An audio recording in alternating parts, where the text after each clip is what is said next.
Hi friends, welcome to just home சமையல். இன்றைக்கி நம்ம பார்க்க போகிற ரெசிபி பனானா கேக். அதுக்கு தேவையான இன்க்ரீடியன்ட்ஸ்லாம் பார்த்துடலாம். இதுக்கு first 1 cup of all purpose flour 1 cup எடுத்திருக்கேன். அதுக்கு ½ கப் ஆஃப் ப்ரௌன் சுகரும் அதில் 1/4 கப்பு ஒயிட் சுகரும், ஸோ ரெண்டும் சேர்ந்து 3/4 கப் ஆஃப் சுகர் எடுத்திருக்கேன். Plus 1/3 of butter, melted butter. அதுக்கு ஒரு எக்கு போதும். ப்ளஸ் பால் 1/2 கப்பு. இதுக்கு 2 பனானா யூஸ் பண்ணுறேன், நல்லா ரைப்டு பனானாவாக இருக்கட்டும்.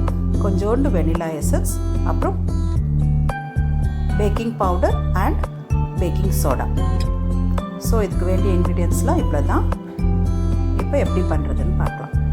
ஃபஸ்ட்டு ஒரு பவுலில் இந்த 2 பனானாவுமே நல்லா ஸ்லைஸாக கட் பண்ணிவிட்டு அதை மேஷ் பண்ணிக்கலாம்.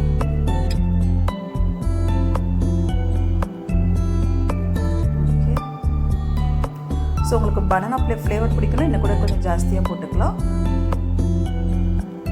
ஸோ நான் 2 banana, medium size banana 2 use பண்ணியிருக்கேன். நல்லா ஸ்மாஷ் பண்ணிக்கோங்க. நம்ம பீட்டரில் பண்ண போகிறதில்ல, சும்மா கையிலேயே பண்ண போகிறதும். அதனால் முடிஞ்ச வரைக்கும் அது நல்லா மேஷ் பண்ணிக்கோங்க. இதுக்கு கூட ஒரு egg along with yolk, yellow யோக்கோடு போட்டுருங்க. ஃபஸ்ட்டு மிக்ஸ் பண்ணிக்கோங்க நல்லா. இது மிக்ஸ் ஆன உடனே இப்போ அதுக்கு வேண்டிய நம்ம சுகர்லாம் ஆட் பண்ணிடலாம். ஸோ நல்லா மிக்ஸ் ஆகிடுச்சு. இப்போ ஃபஸ்ட்டு நான் ஒயிட் சுகரை போட்டு மிக்ஸ் பண்ணிடுறேன்.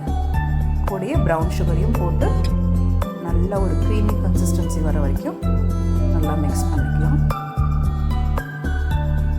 So 1 cup of all purpose ஃப்ளாருக்கு நம்ம 3/4 கப்பு சுகர் யூஸ் பண்ணிக்கிறோம். இது மீடியம் சுகராக இருக்கும். உங்களுக்கு நிறைய சுகர் வேணும்னா இன்னும் ஒரு 2-3 டேபிள் ஸ்பூன்ஸ் யூஸ் பண்ணிக்கலாம். இதுக்கு கூட மெல்டட் பட்டர் 1/3 கப். ஒரு கப்பில் 3ல் 1 பாகம். ஸோ இப்போ நம்ம பனானா கூட சுகர்லாம் ஆட் பண்ணிட்டோம். ப்ளஸ் பட்டர் ஆட் பண்ணியிருக்கோம், ஒரு எக் ஆட் பண்ணியிருக்கோம். ஸோ இந்த மிக்சர் ரெடி ஆனதுக்கப்புறம் வெனிலா எசன்ஸ் ஒரு 3 to 4 drops of vanilla essence use பண்ணிக்கோங்க. ஓகே, ஸோ நல்ல நம்ம நார்மல் இதை வச்சு ஹேண்ட் பீட்டரை வச்சு நீங்கள் நல்லா மிக்ஸ் பண்ணிக்கலாம். இதுக்கு கூட மில்க் ½ கப். ஸோ ஃபஸ்ட் இது எல்லாமே ஒரு வெட் இன்க்ரீடியன்ட்ஸ் எல்லாத்தையுமே ஒரு பவுலில் நல்லா மிக்ஸ் பண்ணி வச்சிட்டோம். ஸோ இப்போ நல்லா ஒரு கலக்கி வச்சுட்டு இதுக்கு கூட தனியாக ஒரு பவுலில் ½ spoon baking powder, ½ spoon baking soda, இது 2ஓட 1 cup of all purpose flour நல்லா மிக்ஸ் பண்ணி விட்டுடுங்க. இதுக்கப்புறம் நீங்கள் பீட்ரு யூஸ் பண்ண வேணாம், ஜஸ்ட் நார்மலாக ஒரு ஃப்ளாட் ஸ்பேட்டுலாவில் பண்ணிக்கலாம். ஆனால் இதுக்கப்புறம் ரொம்ப அழுத்தி பண்ண வேண்டிய அவசியம் இருக்காது. அவ்வளோதான். இது கூட நம்ம வெட் இன்க்ரீடியன்ட்ஸ் யூஸ் பண்ணி எல்லாத்தையும் கலந்து வச்சுருக்கோம் இல்லையா, அதை போட்டுட்டு அந்த ஃபோல்டிங் மெத்தடில் நல்லா மிக்ஸ் பண்ணிக்கோங்க. ஜஸ்ட் ஒரு ஃபோல்டு ஒரு ப்ரெஸ், அவ்வளோதான். ஓகே, ஒரு 2-3 மினிட்ஸில் உங்களுக்கு அது நல்லா மிக்ஸ் ஆகி வந்துடும்.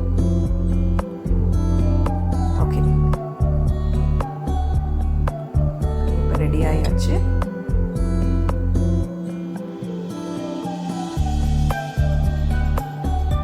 இப்போ ஒரு பேனில் பட்டர் ஷீட் போட்டுட்டு அதில் பட்டர் தடவி வச்சுருக்கோம். ஸோ அது ஒரு 3/4 வரைக்கும் ஊற்றிடுங்க. மீதி இருக்கிறது நார்மலாக ஒரு கப் கேக் மாதிரி பண்ணிக்கலாம். ஸோ அதை டேப் பண்ணிவிட்டு நான் இது முன்னாடியே ஒரு கடாயை ப்ரீஹீட் பண்ணி வச்சுருக்கேன், அதில் வச்சுருங்க. இப்போ 25 மினிட்ஸ் ஆகிடுச்சு. ஒரு டூத் பிக் எடுத்து செக் பண்ணிவிடுங்க. நார்மலாக செக் பண்ணும்போது ஒரு சைடாக, ஒரு கார்னராக இப்படி பண்ணி பாருங்கள். அப்போ தான் எல்லாமே ஃபுல்லாக ப்ளேஸும் நல்லா வெந்திருக்கான்னு தெரியும். ஓகே, ஒட்டாமல் வருது. கொஞ்சம் ½ கூல் ஆன உடனே ரேக்கில் எடுத்து கொட்டிடலாம். ஸோ கூல் ஆகிடும். பார்த்திங்கன்னா நல்லா சாஃப்டாக வந்திருக்கு, ஸ்பாஞ்சியாக இருக்குது.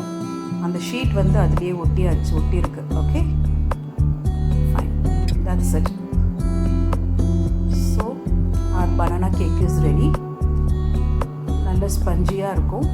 ட்ரை பண்ணி பாருங்கள். உங்களுக்கு இந்த ரெசிபி பிடிச்சிருந்ததுன்னா please like, share and subscribe to just home சமையல். தேங்க்யூ.